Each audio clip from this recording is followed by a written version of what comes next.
उर्दू को as a subject पढ़ाया जाए और बाकी जो एजुकेशन है वो इंग्लिश में हो, तो ये पूरी कहीं ना कहीं उर्दू को ख़त्म करने की कोशिश है। और वक्फ संशोधन जो बिल आई है उसको आप किस नज़रिए से देखते हैं? मदारिस को लेकर आपका क्या नुक्ता नज़र है? देखिए, आए दिन जो हेट स्पीचेस होती है, तो उर्दू स्कूलों में इस तरह की फैसिलिटीज़ क्या आपको सही मिल पा रही है या फिर उसमें कमी है? This is Rizwan Khan. आज हम बात करेंगे महाराष्ट्र माइनॉरिटी कमीशन के बारे में।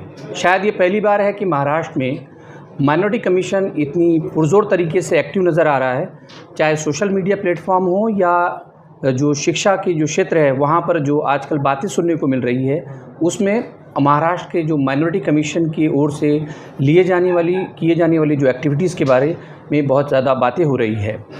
तो आज हमारे साथ मौजूद है महाराष्ट्र माइनॉरिटी कमीशन के चेयरमैन प्यारे खान सर जी। सर, आपका स्वागत है। सर, जिस तरह से आपकी ये महाराष्ट्र में आज अकोला में विशेषकर दूसरी विज़िट है, शायद आपने स्कूलों पर दौरे दे रहे हैं, तो सबसे पहले मैं यही जानना चाहूँगा कि आज की विज़िट के बारे में आपका क्या कहना है? देखिए, हमारा जो देश अगर बदल सकता है तो शिक्षा से बदल सकता है, बिना शिक्षा के बदल नहीं सकता।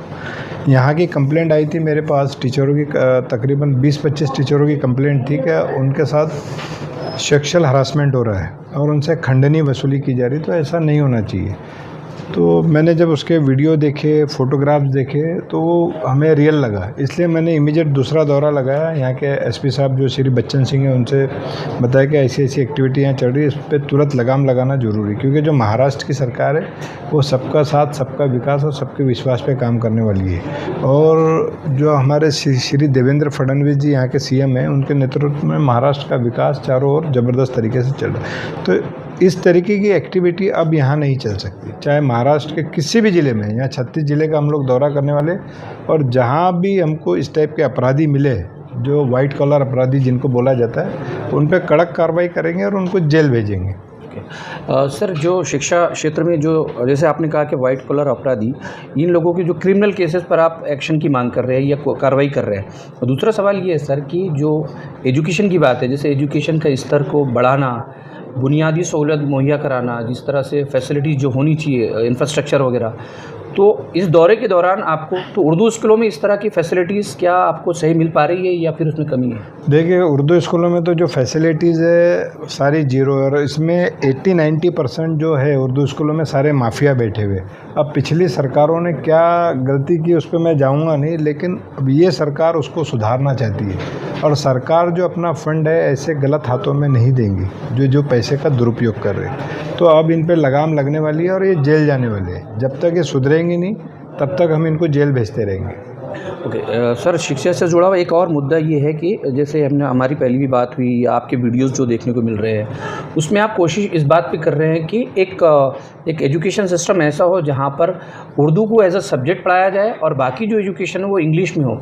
तो ये पूरी सोच क्या है, किस तरह से इस पर? देखिए, सोच ये है कि पहले जो माइनॉरिटी के बच्चे पुलिस भर्ती में हुआ करते थे, एसटी में हुआ करते थे, हर डिपार्टमेंट में हुआ करते थे, आज महाराष्ट्र में जिस लैंग्वेज में एग्ज़ाम दिए जाते हैं, अगर वो बच्चे को नहीं आए तो बच्चे का भविष्य खराब होगा। वो बच्चा क्या होगा कि उर्दू के वजह से वो 10th के बाद या तो ऑटो रिक्शा चलाएगा, या तो कबाड़ी की दुकान लगाएगा, या तो पान का ठेला, या तो चाय की होटल। वो बच्चा डॉक्टर, इंजीनियर कहाँ बनेगा? तो हमारा सरकार का मकसद है कि वो बच्चा भी शिक्षित हो, और वो बच्चा शिक्षित होगा तो नेशन बनेगा। तो क्या सर ये बात मान के चली जाए कि जिस तरह से जो हमारे यहाँ पर जो शिक्षा या फिर दूसरे फील्ड में जो हम लोग इंटेलेक्चुअल कह सकते हैं, उनका ये आरोप है महाराष्ट्र माइनॉरिटी कमीशन पे इस बार कि कहीं ना कहीं उर्दू को ख़त्म करने की कोशिश है, क्योंकि बजाय इसके कि उर्दू को फ़रोग़ दिया जाए, बजाय इसके कि उर्दू में रोज़गार के मौके बढ़ाए जाए, आप सिर्फ उर्दू को ही साइड लाइन करके जो है तो आगे बढ़ रहे हैं। नहीं, मैं आपको बताता, सरकार मराठी स्कूलें भी सीबीएसई पैटर्न में लेके आ रही है। चाहे तो मराठी को स्कूलों को बंद नहीं करना चाहिए, सरकार ने सीबीएसई में लाना नहीं चाहिए। भी हमारे जो महाराष्ट्र के मिनिस्टर है श्री दादा भुसे जी, जो एजुकेशन मिनिस्टर है, उन्होंने कहा है कि मराठी स्कूलों को सीबीएसई लाएंगे। देखिए, ये हमारी ज़रूरत है आज की। मैं उर्दू बंद करने के लिए नहीं बोल रहा, उर्दू का एक पीरियड रखे। एक बात बताइए, उर्दू में मुरब्बा किसको समझता है? 10th के बाद ऐसी कोई व्यवस्था है? वो नीट के एग्ज़ाम दे सकता है, वो इंजीनियर के एग्ज़ाम दे सकता है? नहीं दे सकता। तो फिर हम देखिए भी जैसे तमिलनाडु है, तमिलनाडु में कहाँ पे उर्दू में शिक्षा है? वहाँ तो सारे बच्चे अंग्रेज़ी बोल रहे हैं और इसलिए वहाँ के लोग अच्छे पोस्ट पे अच्छे। महाराष्ट्र में बहुत हालत ख़राब है। आप महमूदुर रहमान की कमेटी की रिपोर्ट देखिए, सच्चर कमेटी की रिपोर्ट देखिए। मेरे पहले तो उन्होंने बताया ना कि ये बच्चों के हालात, अब जिन सरकारों ने ये स्कूल अलॉट की है वो बर्बादी के लिए किया, अब लेकिन ऐसा चलने वाला नहीं। सर, एक इसी से जुड़ा हुआ है कि जिस तरह से हम देखते हैं कि देश में संस्कृत को फ़रोग़ देने की कोशिश होती है, उस तरह से जैसे इस माइनॉरिटी कमीशन का भी अगर हम इतिहास देखें, हाँ। अब तक के जो आयोग रहे हैं, हाँ। उन्होंने जैसे उर्दू मेलों का आयोजन हो, मुशायरे, कवि सम्मेलन, ये सब उर्दू और ज़बान को बढ़ावा देने के लिए, तो माइनॉरिटी विभाग, मौजूदा माइनॉरिटी कमीशन एक्शन तो ले रहा है, सुधार की कोशिश हो रही है, लेकिन दूसरी ओर जिस तरह से उस स्टैंडर्ड को बढ़ाने की कोशिश, वो उस पर किस तरह से काम हो रहा है? अरे भाई, अभी आप 3-4 महीने पहले देखो तो औरंगाबाद में मुशायरे का, उर्दू का इतना बड़ा प्रोग्राम हुआ, गज़ल का। क्या सरकार ने कम से कम 1 से 1.5 करोड़ रुपये उसमें खर्चा किया? ऐसा नहीं है कि नहीं, लेकिन हम उर्दू को बंद करने की बात नहीं कर रहे। उर्दू का एक पीरियड होना चाहिए, बाकी हिंदी, मराठी, इंग्लिश होनी चाहिए।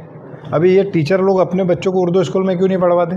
अगर इतना अच्छा उनको प्यार है उर्दू से और सरकार से पैसा ले रहे तो मेरे को बताइए, महाराष्ट्र में 100% में कितने 1% स्कूलों में भी उनके बच्चे नहीं पढ़ते? क्यों नहीं पढ़ा रहे? अहमियत कम हो रही है, तो उनको समझ में आ रहा है। तो यहाँ के जो गरीब बच्चे, उनका भविष्य हम ख़राब नहीं कर सकते, उन बच्चों को भी आगे बढ़ाना है। सर, माइनॉरिटी से रिलेटेड होने की वजह से एक क्वेश्चन ये भी है कि जिस तरह से केंद्र सरकार ने वक्फ संशोधन जो बिल लाई है, उसको आप किस नज़रिए से देखते हैं? देखिए, वक्फ में 6 अमेंडमेंट जो है पहले से होते रहे और व्यवस्था सही करने के लिए अमेंडमेंट होना चाहिए। अब वो कैसे अमेंडमेंट होना चाहिए, इस पे जो मुस्लिम समाज है उसने सरकार के साथ बैठना चाहिए, बातचीत करना चाहिए और उसके हिसाब से अमेंडमेंट करवाना चाहिए। पहले तो देश में वक्फ का कायदा कहा था, 95 के बाद, 96 के बाद वक्फ का कायदा है। सर, एक ये कि जैसे जो हम स्कूलों की बात कर रहे हैं, मदारिस को लेकर आपका क्या नुक्ता नज़र है? देखिए, मदरसे जो होने चाहिए मॉडर्न मदरसे होने चाहिए। नागपुर में हमारा एक बहुत अमजदिया अच्छा मदरसा है। अब वहाँ के बच्चे देखिए, कुरान शरीफ की शिक्षा ले रहे हैं, साथ में मराठी की शिक्षा ले रहे हैं, इंग्लिश की शिक्षा ले रहे हैं। वहाँ के बच्चे डेफिनेटली डॉक्टर, इंजीनियर बन रहे हैं। देखो, धार्मिक शिक्षा अपने लिए होती है, नेशन के लिए सभी शिक्षा आपको लेना ज़रूरी है। सर, दूसरा एक कि माइनॉरिटी कम्युनिटी की सिक्योरिटी की बात अगर की जाए, जिस तरह से आए दिन जो हेट स्पीचेस होती है, कोई भी लीडर उठकर कुछ कहता है, तो उस मामले में minority as a minority commission chairman के आप क्या भाई देखिए, जहाँ भी आता भी नीतीश राणे जी का बयान आया था, मैंने उनके अगेंस्ट में बयान दिया जी। तो ये सरकार सबका साथ सबके विकास वाली सरकार है यार, ऐसा नहीं है। यहाँ पे दंगा हुआ था, क्या बोलते, विशालगढ़ में, सबसे पहले हमने वहाँ 17 लोगों पे कार्रवाई की, FIR किए। अभी रामगिरी महाराज जी ने जो बोला था उन पे गुना दाखिल हुआ। तो यहाँ पे कायदा है, ये कोई पाकिस्तान और बांग्लादेश नहीं है कि यहाँ कोई कुछ भी बोल देगा और कुछ भी चल जाएगा। ये भारत है और ये भारत अभी विकास की ओर अग्रसर है। हमसे बातचीत करने के लिए सर बहुत बहुत शुक्रिया। तो ये थे प्यारे खान जी, जिन्होंने विस्तार से हमसे बातचीत की, क्या उनका माइनॉरिटी को लेकर, महाराष्ट्र में माइनॉरिटी को लेकर उनके नज़रिया और किस तरह से वो आगे बढ़ रहे हैं। उम्मीद की जानी चाहिए कि उनकी ज़ोर से और से की जा रही ये एक्टिविटीज़ कामयाबी की तरफ हमको, माइनॉरिटी को एज ए माइनॉरिटी हमको लेकर जाए। अकोला से कैमरामैन नज़र के साथ रिजवान खान।